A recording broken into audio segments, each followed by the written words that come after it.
Okay, so I want to color a little picture. It's the end of the year, 1977, in a quiet neighborhood of Arden Arcade, located in the Central Valley, east of Sacramento, California. So this is 1977. This is a time where people felt safe.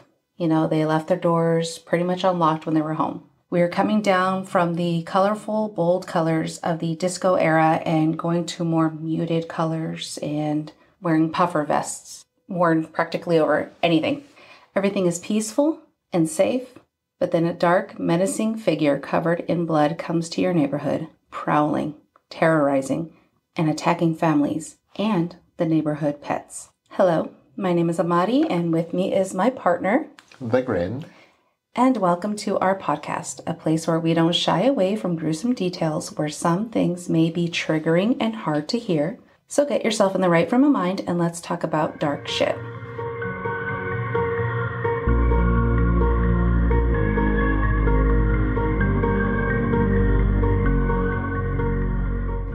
When I say in the intro gruesome details, I mean gruesome, graphic, and horrific details. Horror related. Be kind to your mind and sanity. I'm going to start a few days before December 29th, 1977. A woman who lived a few blocks away from 3734 Robertson Avenue, house of Ambrose Griffin, called the police to her home because she said somebody had shot at her house. The police found a .22 caliber casing, according to the Sacramento News Review. On December 29th, while Ambrose and his wife returned home from grocery shopping, Ambrose went back outside to get some of the groceries from the trunk. And then all of a sudden, a loud pop. His wife came running outside to see what it was and saw Ambrose on the floor. The way he was grabbing his chest, she immediately thought that he had just had a heart attack. But when the police arrived, they found blood and it was discovered that he was shot. Ambrose sadly didn't end up making it. So the police investigated his background and tried to figure out who would have beef with Ambrose. But Ambrose was a nice guy and his background came back clean. So the police thought that this was just some random drive-by shooting. After this, there were a few fires that were started on Watt Avenue, starting on January 16th, 1978. One was in a garage on Watt Avenue, and it was started with newspapers. Another one was inside of a living room on Watt Avenue. Both times nobody was home. And there goes our lovely train that has become our background noise now. We have Robert and Barbara Edwards on January 22nd. Upon arriving back from grocery shopping, they heard some rustling inside of their home. When they went inside, a man was caught fleeing from their house, but not before he could ransack the house. He even urinated and defecated in their infant son's bed and inside the dresser. Robert tried to chase after him on foot and then by car, but the man got away. January 23rd, 1978, on Tioga Way, 22-year-old Teresa Wallen went outside to take out the trash. When she returned to her front door, after closing it, there was a 5'11" man standing in her doorway. She put her hand up to try to block him, but he would end up shooting her 3 times. When Teresa's husband, David, returned home from work around 6 p.m., he found her lying on the bed, blood everywhere. Her stomach was slashed open, no bottoms on, and when he found her, her eyes were open and tongue was hanging out. When the police arrived, they found out that her body had been raped. Some stomach contents were removed, punctured, and sliced. Pretty much every single organ was sliced. Her left nipple was even cut off. The man who did this placed what he found in their backyard in her mouth, and that was dried dog feces. A yogurt cup with blood was also found next to her bed, and that she was also 2 or 3 months pregnant. Ugh. 4 days later, on January 27th, on Marywood Drive, this is all within each other, okay? This is all within a few blocks. Okay. There are a few versions of what or how it happened at this house. While this is one version, while 36-year-old Evelyn Myroff I believe it was said, was taking a bath. Her friend, 51-year-old Dan Meredith, was in the living room watching her 6-year-old son, Jason, and her nephew, 22-month-old David. When Dan went to the hallway, he was met by a man who just walked in and shot him.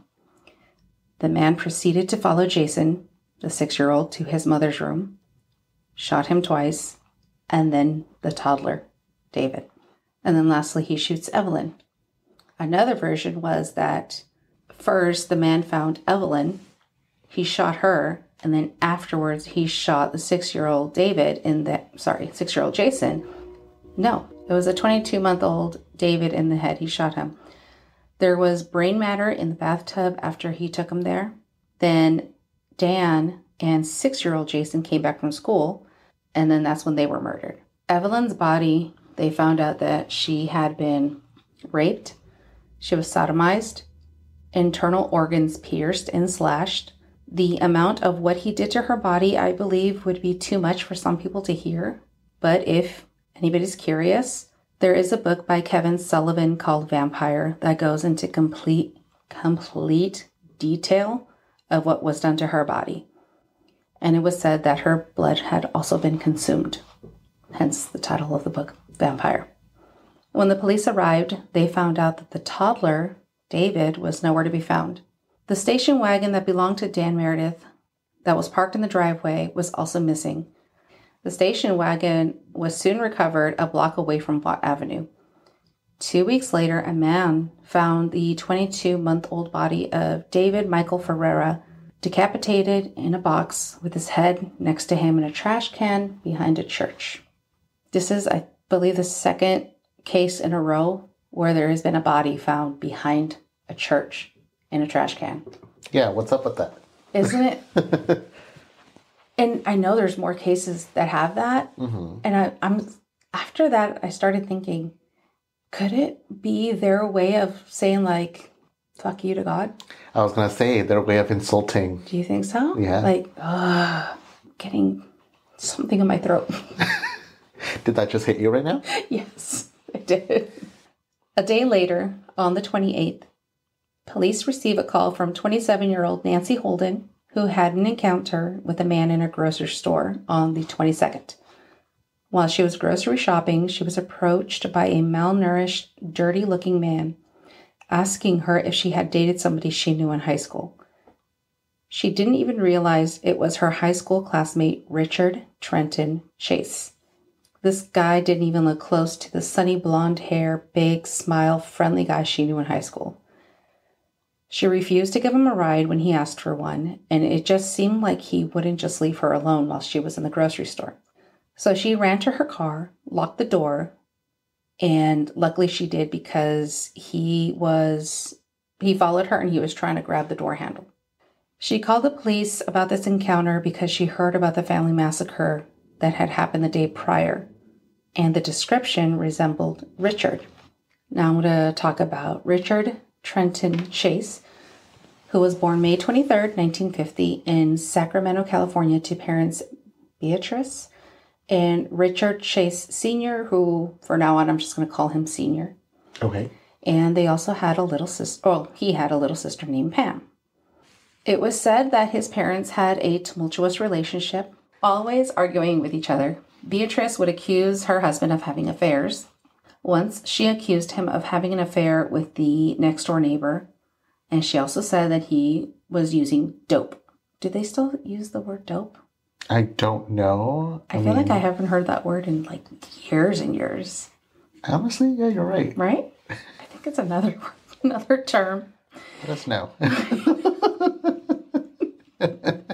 Senior never admitted to any of this, but he did admit that he had issues with drinking. Beatrice and Senior would end up separating for a bit and then get back together. That's the type of relationship they would have. One time on a camping trip to Oregon, Beatrice accused Senior of hiding one of his girls in the forest behind trees, like one of his affairs. Oh my God, talk about no trust. Right? Dang. It's either that or I think like something is not right with her up there. Like, who thinks of that? That's true. Before the age of 10, Richard was considered to be an odd kid by the neighbors, but he was still a pretty normal little boy. He was in Cub Scouts and Little League for 4 years. At his 6th birthday, around 50 kids came to his birthday party. I don't think I ever had 50 kids come to my birthday party. Is it normal to have 50 kids come to your birthday party? I've never had 50 kids. Oh, okay, good. Because I was like, I never had to. I'm just kidding. I've never had that yet. Okay. Around then, he did start to have issues that contribute to the McDonald triad. Some of them are bedwetting after the age of 5, harming animals, and arson, and that is just to name a few. One time at the age of 10, Beatrice told her neighbor that she had found a kitten buried in her flower box, but she didn't directly say that it was Richard. At age 13, he started to be a bit weirder than usual. He started waking up in the middle of the night to make food, but he would leave huge messes like burning pans and puddles everywhere for his parents when they wake up in the morning. One time he turned the heater all the way up, stripped naked, and just lied there on the couch. Just little things here and there. His presence in high school was that of a, quote, well-groomed, fairly popular boy, and mainly C's and D's. He had a few girlfriends just like a normal high schooler. There was an issue, though. He couldn't get himself to have an erection while hanging out with his girlfriend, and this was a pretty huge deal for him. At age 15, he started to get into bigger drugs like LSD and amphetamines. And he did get arrested for possession of marijuana. And after this, he started to look a bit unkempt, and he started growing his hair out. In 1968, he actually did graduate high school, and as a graduation gift, his parents bought him a Volkswagen. Now that he has graduated, he did get a couple of jobs here and there. He even went to college at American River College. In 1969, he decided to visit a psychiatrist for his erection issue. The psychiatrist told him that he had some mental issues going on and some pent-up anger. But that's all that came from there. Wait, really? Yeah, that's it. What? Yeah, nothing. I couldn't find anything else that happened after that. So now we're in 1971. While he took a leave of absence from college, one day he was sitting on the lawn of this couple's house. They end up talking, and I don't know, they felt bad for him or something, because they ended up letting him move in. After this, his father would give him $50 a month for rent. Is that That all? hurt me.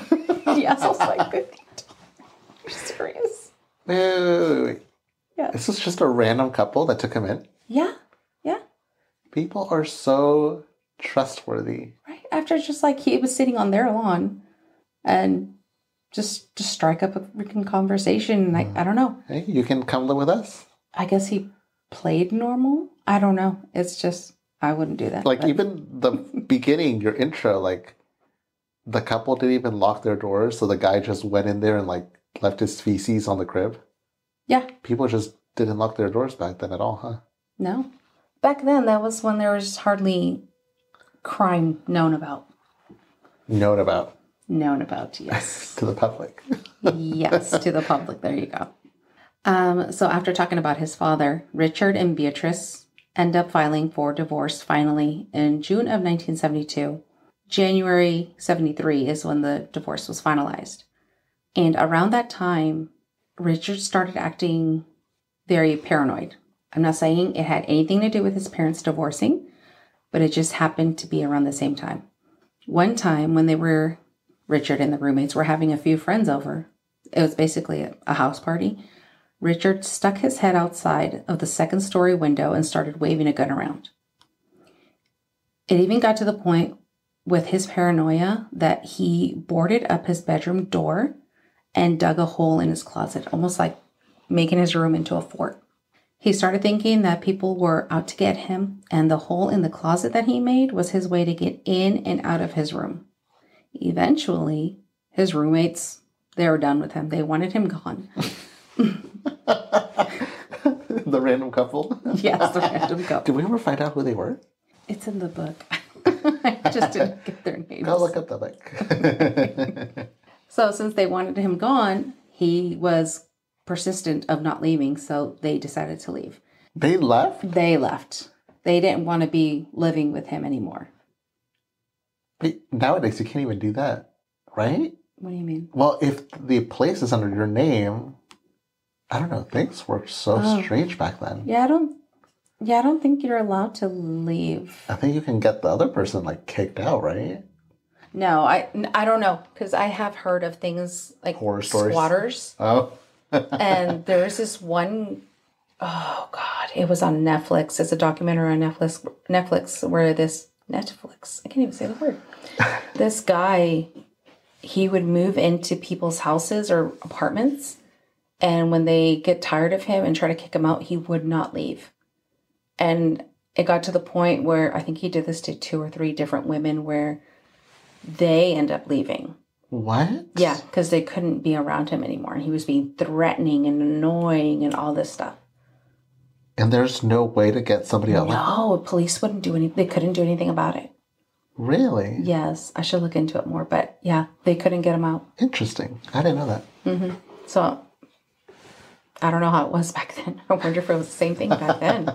I don't know. Oh, God. But after they left, one of the roommates' brother, I believe it was, they decided to move in. Him and some other roommates decided to move in. And they had a band. They, too, grew quickly tired and annoyed with Richard. And they ended up leaving. Richard would eventually go back to live with his mother in 1972. That same year, he randomly decided to go on a trip to Utah with his 2 dogs for 2 weeks. I couldn't find a reason why. I couldn't find why he went. He just decided to randomly go. He's losing his wits. I guess. That erection psychologist was probably right. Yeah, but then how come you didn't try to help him afterwards? That's very true. Right? Yeah. And it was, okay, well, also, wouldn't his parents be seeing all this too? But you said that there was a chance that the mom, had her own mental issues. That is true. Yeah. And honestly, the whole relationship sounded toxic, so maybe even the dad. A house of problems, honestly, is what it sounds Probably. like. All I heard or read about his father is that he was a very strict individual. This is from his sister Pam, that while growing up, the father would, I guess he would beat them as discipline. Okay. But that's when they were younger. When they were older, it had nothing to do with that. I didn't read anything that he would do that to them when they were older. But later on, his father would see him like pretty much every week to hang out. And right now, he was at least seeing him when he was living with the roommates every month. He was paying rent. So wouldn't the roommates tell the father too? Yeah. Like, something's going on with your son? It's just, or everybody just kept it to themselves, like, don't say anything, it's not our business. Don't say anything, or they just didn't care? I don't know if the parents didn't care? Yeah. I think they cared. Kind of. In their own strange way. Yeah, in their own strange way. Yeah. Okay. While he was away to Utah, he did get arrested. And he told his mother that the police had drugged him. They poisoned him. And Beatrice, his mom, she did say that after this, he started acting real weird. And his signature didn't even look the same. Which I've heard about that with like mentally ill people. What do you mean? That their signature they're different. They don't write the same anymore. Just like penmanship in general, or just the signature? I don't know about penmanship, but I heard about signature. Because my signature is just literally like a scribble. And none of my signatures. See, I never understood that. Like, every other person's signature I've seen is scribble. Yeah. Mine, it's legible. Even I still write cursive. Okay? I was taught cursive when I was younger. Okay, you know what? In my defense, I was also taught cursive, Okay. but the way I was taught was just before you even, I was taught the actual how to write everything out in cursive. Hmm. I was taught the loops, loops, loops, loops, loops. And then when it came time to actually like sign something, I mean, you can see the letter of the first letter of what my name begins with, I think that's almost but everybody. but then the rest is just like, what? I see that. I think growing up, I always had a thing about like penmanship. It has to look legible. It has to look nice. I remember getting teased when I was younger from people who were like, "Oh, like you write so good. You write like a girl," which I never got the insult. I'm like, okay, Because girls have nice handwriting. but I was like, okay, but Becky over there has a shit ass handwriting, so I don't understand the insult. Her handwriting, I can't read that shit, so I don't understand it. I don't understand your point, but okay. But Becky, you're so mean. I'm I'm the kind of person where like if you're trying to insult me, I'm just like, okay, like I don't understand your insult. Is that making you feel better? Yeah, I never understood insults either. People being mean, like, why? Why are you being mean? That's why whenever people are mean to me, I just hit them back with being nice. And usually, for the most part, what have I've encountered? People don't like it when they're being mean to you and you react nice. Because it throws them off. Like, I'm trying to be mean to you. You're supposed to fucking cry. Why are you being nice? I have heard so many people say that, but me, when people are mean to me, I'm just like, okay, like, just like blank face, like, okay, like, what do you want me to do? You can shout at me, but I mean, you're not going to accomplish anything. I just don't care. I try to do the nice thing, but then, I don't know, I just get too frustrated with being nice, and then I think to me, I keep the whole nice thing because it makes me feel better. really? Yes, that I'm actually keeping composure and being nice when somebody's being a complete total ass. No, I'm different. See, to me, I don't care really if they're yelling at me, as long as I feel good about myself. Oh my gosh. I don't know what this says about me, you guys. When people start getting loud with me, I sometimes start getting loud with them. And then all you hear is just bickering. Back and forth. Maybe you're the normal and I'm just... Maybe I'm the norm. Yeah. But I just said that other people say, hey, you have to kill them with kindness. And I'm like, okay. Maybe they're just saying it and they're not like don't that. understand that. I don't understand that, but okay. Or they're just saying that because you turn into a complete ass. They're like, hey, be nice next time. Maybe. Actually, you know what? That makes sense. Makes sense. Continue. So you cover it up with being the grin. Fake, I understand. Over the next year, Richard was sent back and forth from living at his mother's house to his grandmother's house in Los Angeles, California, and back to his mother's house again. One of the times when he was back home, he went to a party, groped a girl's breast, and while some of the guys were struggling to kick him out, a .22 caliber pistol fell out of his pockets. The police were called, and Richard told his dad that the police had injured him, but his father just made him drop that claim, like, just forget about it. Now, within that year of going back and forth, a few things happened other than the two run-in with the police. His grandma recalls that he would stay awake at night talking to himself and banging the walls, making just loud noises. Oh, hell no. She heard him one time saying, Richard, you're a good boy. Yes, you're a good boy. To himself, by himself in his room. One time, he was found upside down, attempting to get blood back into his head. He was complaining of also his heart and his legs were hurting. There was also a time where he filled a towel with orange slices and wrapped it around his head. believing that this would help him receive vitamin C into his system. So at this point in time, is he living with his grandma? At this part, yes, he's living with his grandma. You know whose case this is kind of reminding me of? Jeffrey Dahmer. Jeffrey Dahmer lived with his grandma? Mm-hmm. Oh, that's right, he did. Mm-hmm. How he was being weird in his little room, Weird, too. and then she was like, she grew concerned, but it sounds to me like there's like parallels here. It sounds to me like they do seem concerned, but they're not helping him go and seek the help that he needs. But then again, you said this is like around the 80s, 70s, 80s. 70s. So they're like a stigma behind mental health, and they just... Maybe, but he was already starting right after high school going to see psychiatrists, which is mental health. Oh, well, I guess, yeah, you're right. So to him, it doesn't matter because he knows his mind that something is wrong with me. Well, I think back then it was because of this sounds so gross the way I'm saying it. Why can't I get a hard on when I'm with a girl? Yeah. So to him, that was like, okay, this is a big issue.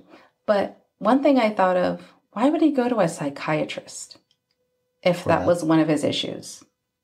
Wouldn't you go to a normal doctor? Maybe there was something else going on. That he thought of? That was happening. Well, you know what? Around that time, too, I'm not sure. I want to say it was after high school. He also read that in order to get an erection, blood has to, form in your penis to get an erection. Mm-hmm. So he was thinking that he needs more blood in order to get one. Oh. Going back to his grandmother's house, in his room, she had found that he had cutouts of brains and body parts, and they were pinned to his walls, cut from books. The hell no. You're getting out. Hell no. She probably went in there looking at him like, oh, he must be a doctor. Oh, gosh. Around this time, he started complaining that he can feel the bones in his skull moving, like they were forming. In 1973, his grandmother was officially done. She was done with him living there. Mm-hmm. She sent him back to Sacramento, and from there he would move back and forth from his father's house and his mother's house. He was never consistent. He was always good one or the other. One time at his mother's house, the EMTs arrived, and they were looking for a heart patient that they were called about. It was Richard. He called them, and they were so confused because Richard looked completely fine. Throughout all of this, Richard did ask his mother for help. He's saying that something was wrong with him, and he wanted some testing done. December 1st, 1973, Richard goes to the American River Hospital, telling them that he couldn't breathe. Someone had taken his pulmonary vein. His pulmonary artery was also stolen, and his blood flow has stopped. While there, the psychiatrist told him that he had chronic paranoia, schizophrenia, acute. 2 days after this, he was discharged because his mother came in there being irate. So afterwards, he was put on medication, and for a while, it all seemed like it was going okay. Before this, he was pretty skinny. But with the help of the medication and his obsession with his health, he managed to put on 20 pounds, and he wasn't doing the terrible, crazy things he had been doing. His mom says that she thinks this lasted for around 2 years, but Senior doesn't believe it was even that long. Richard eventually started doing drugs again. And I don't know if this had anything to do with it, but this is when his paranoia started to come back. And he was heard talking to himself on several occasions. He even accused his sister and mother of trying to control his mind. He started to break down mentally. Even physically, he was breaking things like doors and windows. There were a couple of times where he would get so mad at his mother, he would push her around, and one time he hit her on the head with a phone receiver. That's back then when they had Not cell phones. Not Yes, handhelds. for you younger ones that are listening. Dude, I really do imagine that. Like, some people thinking, like, what's your phone receiver? Oh, that's so sad. Made me sad. It got to the point where his sister and mother were just basically running away from the house in fear of him. And remember earlier when I said there was something maybe mentally wrong with his mother? Mm-hmm. She even accused Senior at one point of telling Richard to destroy her house. Like, I do think something's wrong with the mom. Like, why would she think that her ex-husband's telling their son to mess up your house, mess up your mom's house? Yeah. That's, something's not right there. The final straw of his mother kicking him out of the house was when he started to hurt the family dog. He was found to be slicing the poor dog in the foot with a blade, squeezing the pup's jaw to the point of almost breaking it, and that was it. So with the help of Senior, they found him an apartment to live in, and his father would pay the rent. For a little, he did good with the keeping up of the new place, but that didn't last long. His father would come over every week to hang out and play the occasional chess with his son. One of the times he noticed that Richard had bunnies in his apartment. He asked him about it, and Richard said that this was just a couple of the places that I found, but he said that he was eating them because meat is expensive. Ew. Well, actually, people eat bunnies. I've never had, well, not bunnies, but rabbit. Right. It's the same thing, but I guess it's valid. I've heard of it, so yeah. I guess his father wasn't like super like against it. He's like, all right. I would have been, because this is an apartment though, right? Yes. And then slaughter them in the apartment so you can eat them. It's one thing to have the bunny there, just chilling around like a pet, but it's another thing to buy it and then slaughter it in your apartment so you can cook it and eat it. That's true. I mean, my chickens were roaming free. Maybe to his father, it's just Again, I feel like they're just like brushing it off. Probably. Yeah. Yeah. So they don't have him moving back in with them. Yeah. On April 25th, 1976, Senior came over to play chess, and it was either that night or the next day, Richard had injected himself with rabbit blood. He became very ill because of this, and then he had to go to the hospital. Ugh. He tells the doctors that he thinks the bunny he had eaten had battery acid inside of him, and that's why he became sick. On April 28th, he was transferred to the American River Hospital until May 19th of 76. At this time, Richard would tell the doctors that his heart was failing him and that he needed to drink blood to help him. After this discharge of May 19th, he was admitted to Beverly Manor. The staff for a bit were okay with when they started seeing improvement in Richard, but after a while they started getting worried. In June, they found dead birds around him. They found 2 dead birds outside of his room with their heads broken off. Another time, they found him in the bushes with feathers around him and blood on his face. It was even said that he was siphoning blood from the therapy dog. I don't care if they eventually say that he started to get better. Mm-hmm. That's still some psycho shit. Absolutely. Bullshit. Because he was actually discharged September 29th, 76. Ugh. It was said that his thought prognosis had improved. He had restorative potential. And to keep up with his medication, and that he was able to leave under the care of his parents.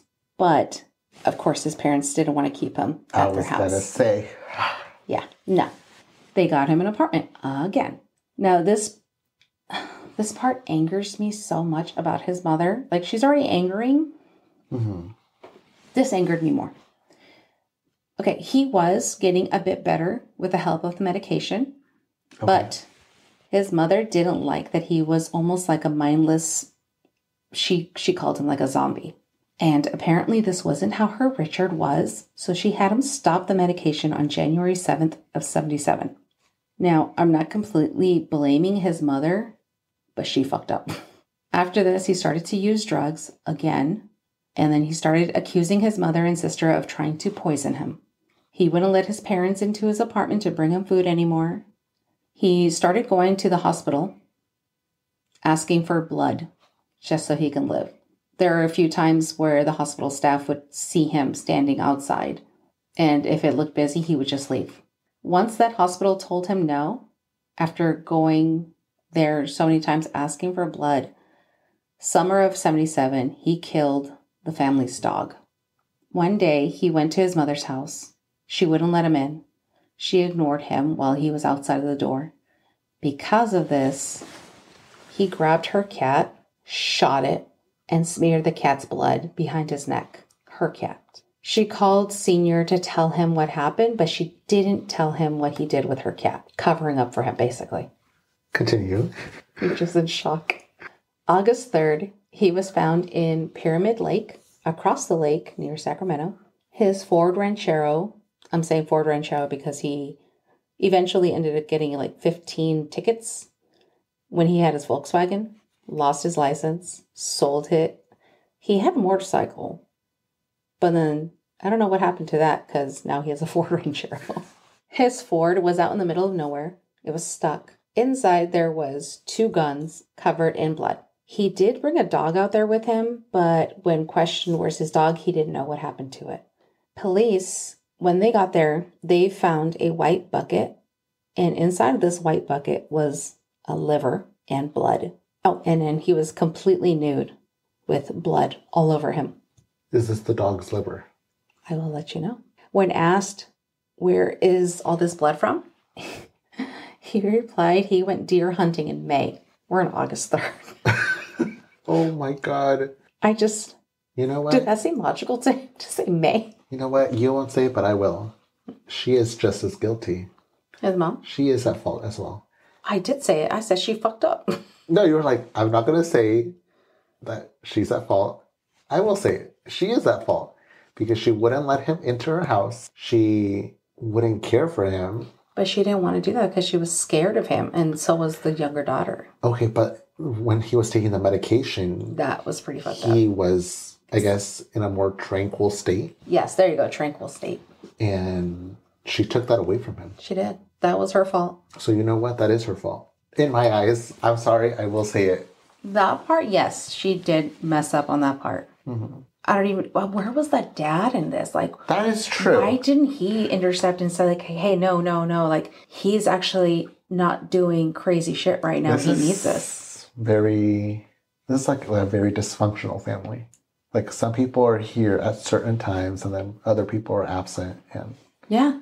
And then that's their way of just... And then they just seem to brush things off a lot. Like, he'll be okay if he lives in his own place. He won't be in our hair. He won't be doing the crazy shit at our place. No. He could stay over there. We'll just support him by paying rent and bringing him groceries. So after this, when the police found him, they brought him to the ranger station. He was kept there until they did some testing to find out about the liver. It was a cow's liver. So they let him go. Where the hell did the cow come from? What did the world? Right? Where's the dog? Jeez. I thought it was the dog's liver. No, where's the dog? Oh my God. He started his need of blood. He needed his blood. Or he needed blood for him. So he went to the neighborhood pets. He once bought 2 puppies from a guy selling them. He said that he was a dog breeder. And it's funny because it's not funny, but he didn't even pay attention to the genders of the puppies that he received. The man who sold Richard the puppies knew that Richard was mentally unstable after one day when he came home. He found one of the puppies in his backyard dead. Another time, he kidnapped a dog. When the family put up missing signs, he called them, taunting them on what he did. See, calling the family and telling them, that doesn't seem mentally ill. That sounds more sadistic. Yes, right? It does. He did take more animals, but I didn't want to keep talking about the more animals out there. In December 2nd of 77, he went to Big 5 Sporting Good. It's a store. And he went there to purchase a .22 caliber pistol. He had to wait for 2 weeks before he could receive it, but he was asked questions before he could buy it if he had any mental issues or was he on leave from a mental facility, in which Richard answered no. Before the 22nd of December, he started cleaning himself up. He was starting to dress a bit nicer. He cut his hair. His mother thought that he was doing this because he was going to go for a job interview, is what he told him, or he told her. His grandmother even came down, since it's around Christmas time. She came down and she said when she saw him that he was actually looking better. Like he was actually looking healthier. Really? Mm-hmm. And this is after the gun purchase? The dogs. Oh, after the gun purchase? Yeah. Yes. Okay. Yeah. So this is around Christmas time. And Christmas, his mother would not let him come around. She wouldn't even allow him at her house still because Pam, the younger sister, was still afraid of him for what he's done to their family pets. Because of this, Beatrice and Richard's grandmother went over to his place with a bunch of Christmas gifts and offered to take him out. And this was probably because they felt bad, maybe, because he kept calling and begging to come over for Christmas, like just begging to be around family. I don't know. It's one of those weird things that you can't feel bad for. Like you shouldn't have sympathy for this person because they did something horrific. Yeah. But the situation's fucked up. Like it's messed up. Yeah. Like that's horrible. Yeah. No, I get it. The day after, he bought another 50 rounds of bullets for his pistol. And then we are back at that horrible day of December 29th where he shot Ambrose. Richard was soon arrested after that call from his old classmate to the police. The police went to his apartment and he wouldn't let them in. They waited and pretended that they left. After a bit of waiting, Richard went outside with a bag. He started walking, and in front of him, he saw an officer, but didn't know that another officer was right behind him. After the arrest, the police enter his apartment. In there, they find blood basically covering the entire place, every surface, even the bathroom. They found a blender, and inside the blender, it was covered in blood. Supposedly, what was said is that he would drink the blood mixed with cola and make some kind of smoothie out of it. Definitely an episode you guys should be listening to if you guys are eating. That's why I said in the beginning, horror related. I let you all know, okay? In a letter that was written by Richard in prison, he had this all written basically out. He said that this all had started in 1972 when he was hospitalized for a heart attack, and this was brought on by a head injury he received when he was 21 years old by some Italian friends that beat him up because they found out he was Jewish. This, I have no clue if it was even true. It was never said except for what he says. Just his version. Yes. Okay. In this letter, it contained all of his schizophrenic paranoia that was inside of his head. There were talks about fascists that killed people in his area where he lived and that they hid bodies in the sewers. The local news personalities from Channel 3 gave him the idea that killing was legal in Sacramento, that these personalities were also controlling him, he says, that they were expecting him to kill animals since they knew he was poisoned. In May 1977, he found UFOs on his drive back from Colorado. Richard was considering an appeal because of this is what Richard thinks. He thinks that California law, it is justifiable homicide when a person kills to save his own life, and that in this case of his murders, he was killing to sustain his own life. All the blood in there was human blood? Where? In the blender? In the house? Yeah. It was not... But he was arrested. But it was probably human. Dogs, cats, rabbits. Because a neighbor did say she would see him go into his apartment every once in a while with like a cat and a dog. It was even said that, you know how I said about 22-month-old David, how he was decapitated. It was said that he had brought David's body back to his apartment, and that's where he did the decapitation. Ugh. And another gruesome part, I didn't want to say it originally, but maybe another reason why this was also said that it happened back at Evelyn's house. That's what I'm saying. There's always like different stories out there. Mm-hmm. This is about the baby, so if you guys don't want to listen to the part, yes, yeah. It was also said that because he shot David in the head, and supposedly after he did that, he drained David. He hung him upside down over the tub, draining him, and also drinking from that bullet hole, drinking his blood. Oh, I thought that he decapitated the baby and then drained him. No, his blood. Okay. That's what I'm saying. Like, there's a few versions out there that I've read. Okay. But the one where that he hung him upside down on the tub, I believe that one's from the book. Okay. So we're Vampire. sourcing the book. Yeah. But there's just a few sources out there that say something differently. Yeah. Okay. Another part of his letter, he stated that he was ordered by UFOs to commit homicide because he had death rays pointed at him. He said that if he maybe prayed harder to the aliens, maybe his stomach and blood supply might have been cured. He wanted this letter to be sent to the President of the United States, FAA, CIA, and Washington, D.C. This letter had so much, but that is just some of it. Richard's attorney tried to say that all he did, all these murders were because of his declining mental health and that he should not be at fault. That if anything, it should be by reason of insanity. Mm-hmm. The defense fought hard against this because they don't believe he did all of this because of his declining health.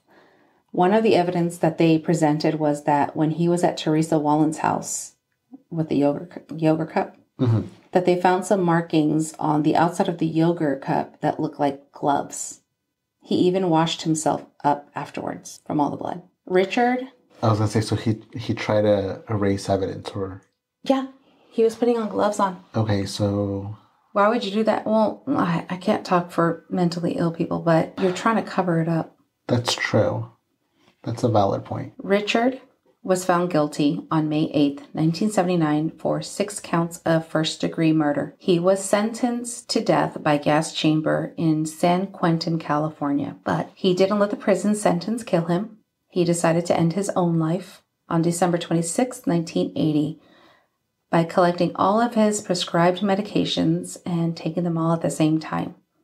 He was found in his cell, dead, at 11:06 a.m. And that book that I found that I was referencing from was called Vampire, The Richard Chase Murders by Kevin Sullivan. And there were a few things about this case that have been off compared to others writing about it. I have seen that some have said that he only murdered 4 people and that he actually died in 1979, but it doesn't matter because all in all, he was a deeply mentally ill person / killer. Yes, that is definitely true. I don't know what to say. I have goosebumps. And honestly, in the book, if you ever do decide to read it or listen to it, it is so graphic of what he actually does. Mm-hmm. Kevin Sullivan, the writer, went into detail about what Richard did to the bodies of Evelyn and Teresa and what he did to every single organ and everything. Very graphic. Yikes. Okay, so a very strong trigger warning there if you decide to check out the book at your local library. Local library. Or on Audible. Or on Audible. Wow, that's pretty intense. I don't know what to say. He seemed like a very disturbed individual. He needed help. He definitely needed help. But then there's certain things that don't make sense. Like, you're trying to hide evidence, and then also you're taunting people. Mm-hmm. I don't know how I feel about that. Like, wearing gloves, washing up, taunting people. Yeah. But there was, I think, when he saw Nancy Holden, his old classmate in the grocery store, she did describe him like very dirty stains on his... If you see a picture of him, like, you'll probably recognize his mugshot. He's wearing an orange puffer vest. Or puffer jacket, actually. And there's stains on it. She even said that there was yellow stains around his mouth. But so that part, I don't know what yellow would be, but yeah, she just said that he looked a mess. And there's some places say that he actually he had blood splatter on him. But I don't know. See, if that's conflicting. If he did, then why would he wash up after killing Teresa? It doesn't make sense. No. It's like he's going in and out, like a reality. Like he comes and goes, I feel like. Yeah. And the fact that the parents just like kept brushing it off and not taking care of their son. It's honestly not truly caring and taking care of him. What the mom seemed to be doing is like she was just trying to take care of herself and her daughter. I agree. You're a grown adult. You can take care of yourself and we'll just help you every once in a while. There's like a gray line right there. Like, I kind of want to I don't want to say I want to point the finger, but I kind of want to say I want to point the finger a bit. Like I said earlier, his mom fucked up. She really did. I agree with you there. So this is a story of Richard Trenton Chase, also known to a lot as the Sacramento vampire. So let us know, do you think he really was mentally ill, disturbed, that UFOs were making him drink blood to stay alive, and news anchors and all the other mumbo jumbo? Or do you think that this was all said just so he can save his own life? So everybody, remember to be well. Be safe. And see you next time. Bye. Bye.